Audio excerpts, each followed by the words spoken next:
যশোরের মুরাদগড় বাজার এলাকা থেকে ৩.৯৫ কেজি ওজনের ২৩টি স্বর্ণের বারসহ ২ জনকে আটক করেছে বিজিবি।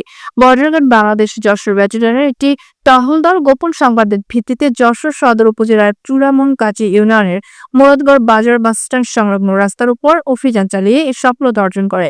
আটককৃতরা হচ্ছেন যশোরের শার্শা উপজেলার সালতা গ্রামের আব্দুল বারীর ছেলে আরিফুল ইসলাম এবং চুয়াডাঙ্গার জীবননগরের আব্দুল মালেকের ছেলে মোহাম্মদ মেহেদী হাসান। তাদের দেহ তল্লাশিতে কোমরে বিশেষ কায়দায় লুকায়িত অবস্থায় স্বর্ণের বারগুলো উদ্ধার করা হয়। আনুমানিক বাজার মূল্য প্রায় 4,50,00,000 টাকা। জিজ্ঞাসাবাদে জানা গেছে, তারা ঢাকার সদরঘাট এলাকার চোরাকারবারিদের কাছ থেকে স্বর্ণ সংগ্রহ করে যশোর মহেশপুর হয়ে ভারতে পাচারের উদ্দেশ্যে স্বর্ণ পাচার করছিল। আটককৃতদের বিরুদ্ধে মামলা দায়ের করে যশোর সদর থানায় হস্তান্তর করা হয়েছে।